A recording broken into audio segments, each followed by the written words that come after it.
I want for my birthday. I just want subscribers. All of a sudden, I just started yelling, escucha, escucha.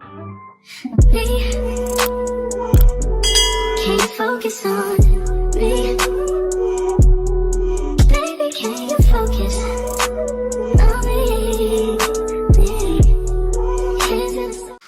Hey y'all, welcome back to my channel. If you are a subscriber and if you are new, welcome. I just want to get straight into this video and say that I'm here to talk to you guys about Seduction Cosmetics. This is a long overdue video that I need to have been put out there, but this is my second time filming this video because the first one was done in slow motion. So if y'all wonder where the video is and why I uploaded one up this past week, that's why. So here I am refilming it for the second time. Anyways, so I'm here. So let's talk about Seduction, why I picked them, how my experience was with them, and if I would pick them again. If you follow my previous vlogs, like the vlogs leading up to my actual surgery, you would get more backstory of why I picked them. In case you haven't watched that yet, I'll touch bases on it.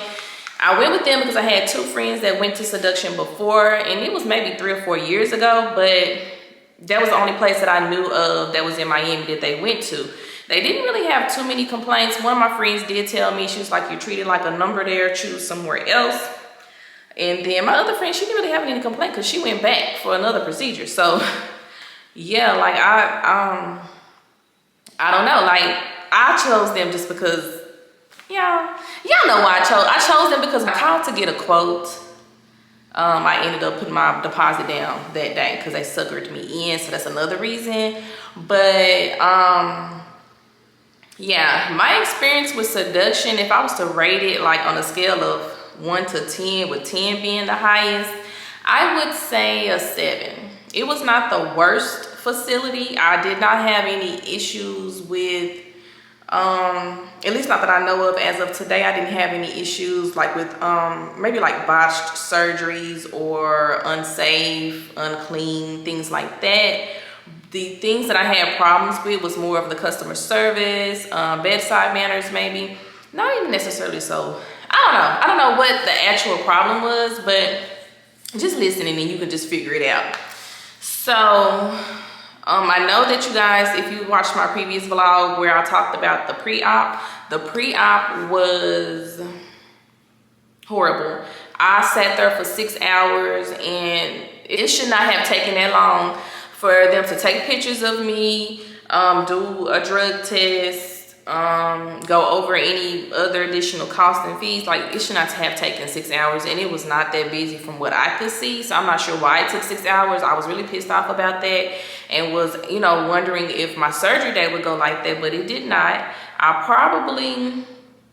got to the facility maybe 30 minutes before my surgery, which was at 10 a.m. And then I probably went back about 11:30-ish to have my surgery. So the wait wasn't too long. Yeah, it wasn't bad. Like, I guess it gives you enough time to get your nerves together. During my pre-op appointment, once I finally got back there, they were trying to convince me to buy like a pre-op or a post-op package. That's what it's called, a post-op package. So I had already had in my head, the amount of money that I was going to spend. I had already went over with my coordinator. I told her I didn't want any surprise financial, I didn't want any financial surprises. So let me know what all I need for sure and things that I could possibly need. And that's when she was telling me, that I would need my surgical bra. I'm going to need my surgical garment, which is my faja. And she was like, you need to get at least 2 because 1 would not work. And then she was just saying the Lovenox shots, which just help you to prevent blood clotting since you'll be traveling. She was like, that's a possibility, but it's based off of the patient and the doctor's preferences. So she was like, you might need it and you may not, but just have that money just in case. They're $50 a piece. And she was like, you can range anywhere from needing 2 to 4. So I told myself, okay, I might need $200 for the Lovenox shots. Oh, and then she said that you'll need to take a COVID test and a drug test. And I'm like, okay. So she gave me my cost and she was like, you need about $700 roughly, for everything. So that's what I had in my head. Okay, $700 tops and $500 at least. So when I got in there for the pre-op, they was really trying to push this post-op package on me. The post-op package, I got it right here, the invoice. It included one lipo 360 garment, the faja, 2 drug tests, 3 Lovenox shots, and then it says if necessary by surgeon, 1 surgical bra, 1 COVID-19 test. So I could not, like, if you watch my pack with me video, y'all know that I had packed a couple of surgery bras. They would not let me use those surgery bras. I was not too upset about it. The surgery bras were like $35 for one. I mean, it is more high than I purchased for mine, but I kind of knew it was a slight chance they wouldn't let me use it, so I'm not too bummed about that. They was like, no, you can't use, you know, any surgical bras that you brought. You have to use this one. This one is going to be fitted for you, whoop-de-woo, all of that. And I'm like, okay, cool. So then they was like, well, you need to get this package that includes the Lovenox shots. And I was like, well, I was told that they may be not necessary, so will I get my money back if that's not necessary? And they was like, no. So I was like, okay. Then I'm surprised they didn't like force me to get a second faja. I did not get it initially. I did not get a second faja. On my post-op appointment, I ended up getting a second one because just seeing how bloody and nasty it was, I was like, let me get a second one. But I really didn't need it, but that's another story. They said that my hemoglobin had to be a 12.6 and my hemoglobin was a 12.5. The Cell Saver is like a machine that kind of like, I look at it like dialysis. They take your blood that you lose during surgery, clean it, and put it back into you. And it's $550. So they were trying to force that on me. They was like, your hemoglobin levels are low. You have to have 12.6. You have to get the Cell Saver. So I ended up seeing Dr. Sofer because he needed to check out my stomach and look at my hernia and abdominal separation or whatever. And when Dr. Sofer came in, I was like, Dr. Sofer, please tell me some good news today. Do I have to have the Cell Saver because my hemoglobin levels are at a 12.5? He was just shook his head. He was like, no, you don't have to have it. Is it recommended? Yes, but it's not mandatory. I said, okay, I left it as that. So they kept trying to force the Cell Saver on me. That aggravated me. Every medical assistant that came in that office kept saying, oh, you need a Cell Saver, you need a Cell Saver. Like, they just kept forcing it on me. And I was like, well, I literally just talked to Dr. Sofer and he told me, no, that's the person, the actual doctor that's performing surgery on me. And if he say I don't need it, then I'm not gonna get it. And so she was like, okay. So she let it go by, and then she gathered all my paperwork, and then guess what was on top? A damn form to sign for the Cell Saver. And I looked at it and I was like, why am I signing this if I'm not getting a Cell Saver? She was like, well, you could just sign it and then we can. I'm like, no, I'm not signing anything if I'm not getting it. I said, I can run this by Dr. Sofer again since it seems to be some type of confusion. But if he says I need it, then I will get it. Because I'm not going to let $550, you know, mess me up or be close to death or something. But if he say I don't need it, then I'm not going to get it. They just kept forcing it. So when it ended up being surgery day, they came back in with that form, y'all, when they had made me do a drug test, because I had to do a drug test again that morning. They came back in with that form, and I was like, I won't sign it until I see Dr. Sofer. When Dr. Sofer came in there, he said, it's a luxury. It's not required. That's all I needed to know. I said, they kept pushing it on me. I just needed to know. I highly suggest that if your hemoglobin is, you know, in a pretty good range and you don't want to spend additional funds, then definitely stand your ground when it comes to the Cell Saver, because they will try to push that on you. Now, if you need it, then hey, don't listen to me. But when I woke up from my surgery, you know, the first thing you think about is, okay, I made it alive. So you start looking around and you try to come to and remember where you are. And I see a person on the side of me, and I see a person on each side of me. They're not close, but they're on either side of me. So I woke up and it had one person on one side of me, and her monitor was like beeping really fast and constant. And the first thing I think in my head was, do y'all need to go check on her? Because that was kind of, I don't know. But they kind of just glanced and then went back to what they were doing. So I guess that meant she was fine. Like, I don't know. And then the other person on the side of me, she was just still asleep. So it's like I was the only patient awake. My back was killing me, and it wasn't hurting in a sense of like the surgery. It was hurting like bad posture, like I wasn't sitting right, and it was, my back was burning, you know, because my posture wasn't good. So I kept trying to get their attention, like, hello, you know, y'all come help me, my back is hurting. But I guess they're used to women maybe being dramatic and waking up and saying stay in pain and stuff, and maybe they thought that's what I was doing and they kind of shrugged me off. I don't know, but I was trying to tell them, hey, my back is hurting, I need y'all to reposition me. The language barrier really is bad because a lot of them speak Spanish. I don't think they really could understand what I was trying to get them to understand as far as moving me to make me more comfortable. Yeah, that was a bit much. After they called themselves moving me and making me more comfortable, it maybe 5 minutes later was not comfortable. So I needed to get someone's attention, and they was not listening to me. I was like, hello, hello, you know. All of a sudden I just started yelling, escucha. Baby, them nurses must have turned real fast and looked like, baby, you know Spanish? I know a little bit. I know enough to get your attention to come help me with my back because something is not right. And so she came over there and she tried to move me again, but it just wasn't working. So I just told myself, girl, just thug it out and wait until they move you to the car. So I was like, when can I leave? You know, I was ready to leave because I was ready to get in the wheelchair and get back to the recovery home. Like the recovery home, I'm telling you, was like my safe haven. Like anything that I just wanted to get back to the recovery home. My coordinator told me that I needed to get a later flight when I came back on that Monday because I was gonna have another post-op, like a second post-op appointment. I did not have a second post-op appointment. I was confused about that. They never gave me a time for it. So yeah, that never happened. I don't know if I was supposed to have one or what, but yeah.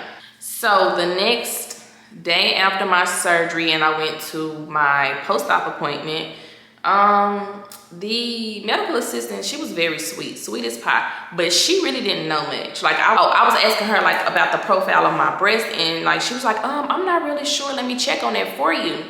And then she was just like going over things with me, and you know, I felt faint after we took my faja off. And I feel like if you do this every day, all day with a whole bunch of women, you should have warned me and like, hey, you know, take it off sitting down. Like, I don't know, like I feel like I should have had some type of warning about how I was gonna feel after they took my faja off. The medical assistant was like giving me instructions on how she's going to administer a Lovenox. I don't know if it's Lovenox, you might hear me say both. But she was like, I'm going to administer a shot to you, and then I'm going to show you how to administer the other two for yourself. And I was thinking to myself, oh Lord, I don't like shots and I don't want to administer to myself, but whatever. So she was like, I'm going to go get your Lovenox shots. I'll be back. And when she came back, she didn't have no shots. She just started doing like other stuff, like trying to take pictures of my new body, this and this and that. And I was like, well, where's my shots at? And she's like, oh, Dr. Sofer doesn't recommend them. And I'm thinking, well, why did y'all make me get this dang on package if he didn't recommend them? Y'all knew who my doctor was. Why y'all just didn't go to the doctor and ask him if he recommended them or not? Luckily, the package only made me pay like $60 for all three instead of the possible $150 it could have been. Because that post-op package that I had paid, it was $463.80. So it was like around the price that I had intended on paying. I didn't really want to pay no more than $500. Something else that really kind of rubbed me the wrong way about Seduction, when the medical assistant came back and told me I didn't need the Lovenox shots and all of that, she also did not tell me my profile that I had of my breast, and that was really important to me. So I ended up like the next day, I think once I got home from the surgery or whatever, I ended up asking them, because surprisingly they called me. I was really surprised that they ended up calling me, asking me how I was doing and this and this and that. And that's when I was like, well, hey, I never was told what profile I had. I was like, all right, is somebody able to tell me? So she acted like she looked at my chart or whatever, and she's like, you have high profile. And then I was like, oh, okay, cool. So I'm thinking, all right, I got high profile. I was all in the vlog telling y'all I had high profile and everything. And come to find out, maybe I probably found out like 2 weeks ago, I decided to look at my implant card, because they do give you an implant card when you, they're considered medical devices. So they do give you an implant card when you have, you know, breast implants. And it had the letters LMP.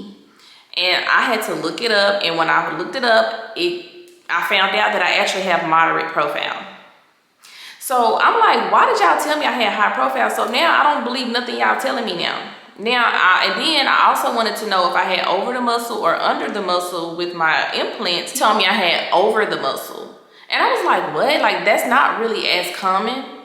I mean, I don't know. Just from what I read, over the muscle is not as common as under. So I was like, huh? I was like, can you ask Dr. Sofer why he decided to go over? Like, I just want to know. Like, this is my body I was operating on. I can't know about my body. They told me that I had to purchase my medical records, which was $25. And I'm like, why do I have to purchase my medical records? Like, why y'all just can't tell me this stuff? This is something I should know automatically. They couldn't tell me how many liters of fat they took out, if I was over or under, and my profile. Those are the three things. If I really want to know the true information, they said I have to pay $25 to get my medical records. And I'm not even really sure if the information will be included on there. I haven't purchased it yet. I am gonna do it. I just haven't gotten to it because I have to sign like a medical release form and stuff, and I just haven't even got to all of that because I gotta print it out, print ain't got no ink, all that good stuff.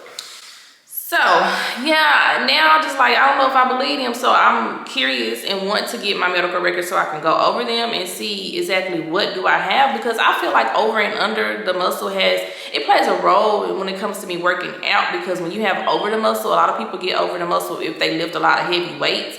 But people that have like under the muscle, I was told or I read that they prefer you not to do a lot of chest workouts. So it's like, I need to know what I got so I can know what I need to do when I finally go to the gym. I don't know, a lot of that just kind of rubbed me the wrong way about me not having the right information about my body. A few questions here and there about my healing process. They made it seem like they were just available for any questions that I had, but they were really slow about a lot of things. It eventually happened if I stayed on them, but they were slow about a lot of things. So that's when I say that customer service wasn't the best. I want everyone to kind of know. I don't know if this is Seduction, if this is a surgery center, if this is Miami. Like, I don't know. Of course, I only been once. I only have the experience of people going to Seduction, my friends. So I don't know how it would be anywhere else. So I don't have anything to compare it to. But I do know that this is just based off of my experience with Seduction. If I needed to go back to have surgery, I don't think I would choose them, only because I had read that Miami Life, I think, had like a lot of their surgical garments were included in their price. I probably could have saved about $1,000 if I would have went to Miami Life.